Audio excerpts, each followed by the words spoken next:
Good evening, everyone. My name is Zakheni, and I'm the founder of Syafunda. Now, I'd like to take you back 15 years ago. I was sitting in a classroom in a school that didn't have a library, a laboratory, or a computer lab. But throughout the last 2 years of my high school, I didn't have a maths teacher, because my entire school did not have a maths teacher. Despite having obtained 4 distinctions, I was rejected by every university in the country because of my maths results. So I decided to go to a finishing school and upgrade my maths results in order to get into UCT. Now, 15 years have passed. If you think about it today, not much has changed. We still have classrooms that are overcrowded, our learners still don't have access to textbooks, and we have a shortage of maths and science teachers.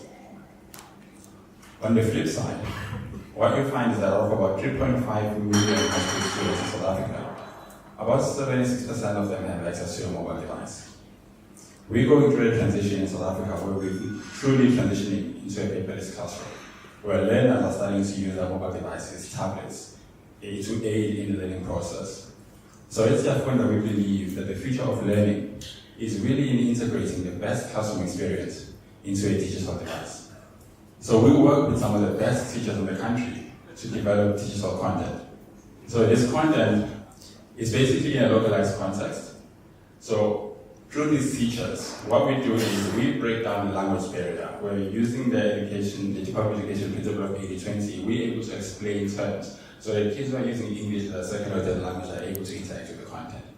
But then the examples that we also use are brought down to what kids are using and what are doing on a daily basis, and therefore it becomes more relevant for them.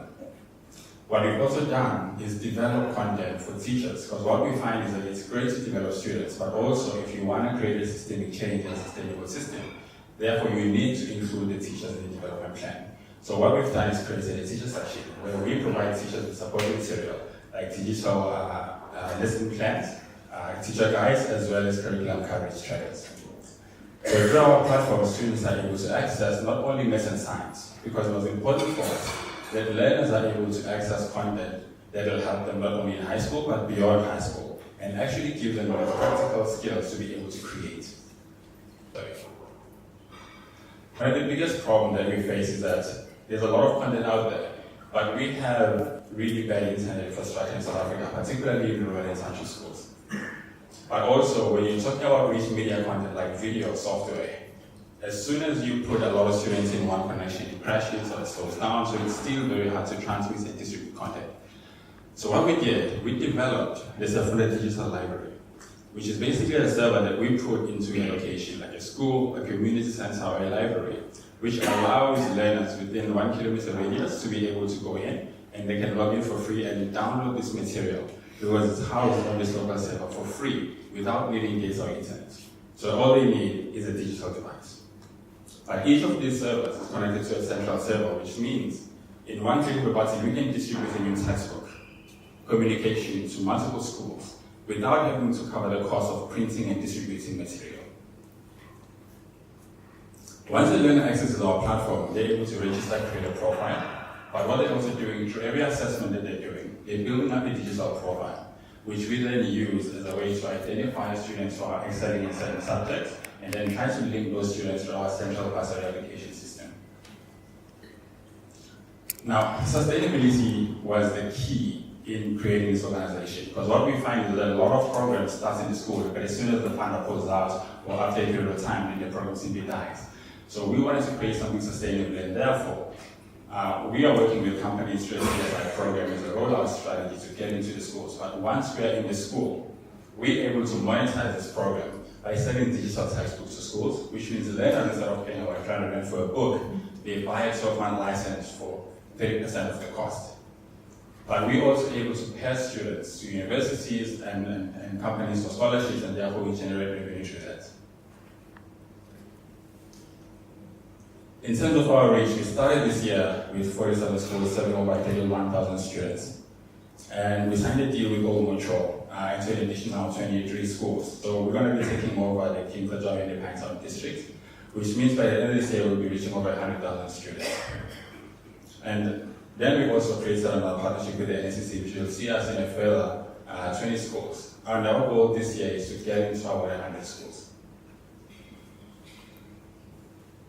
Now, our team comprises of people who are very dynamic, both young and old, which includes Brian sitting over there with our CTO, as well as some of the best teachers in the country, university lecturers, and everybody who really have made a contribution in the education space, but also in digital content. And bringing those people together and bringing those minds really create a mix of both the young and the starting and see how we can embrace these solutions together and come up with viable solutions. We've also managed to partner with some organizations within the Department of Education and within this sector, but outside the sector as well, to be able to gather more resources and gather support in order for us to be able to scale to more schools. About 2 years back, we won a competition with the Branson Center for the most disruptive company, one of 2 disruptive companies in the world, which led to us getting access to some of the world's most amazing mentors who have a firm belief in what we're doing and who continually to help us and push us into seeing what impact we can do not only in South Africa but outside of the country. So we're here today because of one thing that keeps us up at night, and the one question that actually gets us up in the morning and gets us to work is how do we reach more people? And through that question, we created the Adopt a School program, where we work with individuals, corporates as part of CSI, as well as non-profit organizations to support some of our schools as they lack the budgets and the funding to get into the system. So we're looking for partners here to help us build more schools by getting people here to basically sponsor a school. Thank you.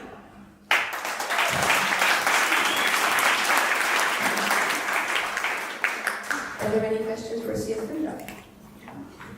What's the cost for adopting the school, and for what period of time are you looking for the commitment? Okay, so the whole installation setup of the entire system and the hardware and the network is 36,000. That's a once-off cost. And then after that, there's a 2,500 maintenance fee, which includes insurance, content updates, data analytics.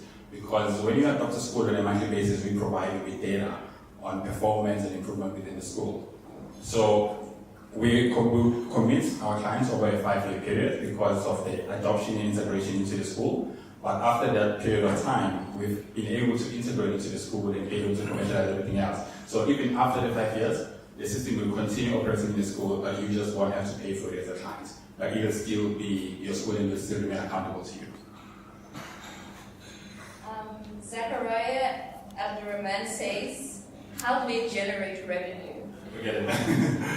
Okay, so we're effectively a content distribution network. So when we set up these libraries in different schools, it means we can distribute any content. So video, software, textbooks.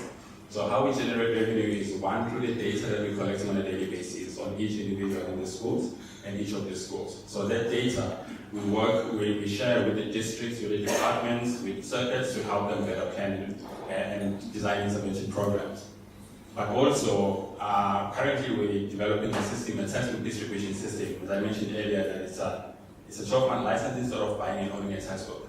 So as a textbook distributor, we take a portion of that revenue. A student is able to get less, to get a textbook for less, but we also are able to remain sustainable. Thank you, Syafunda.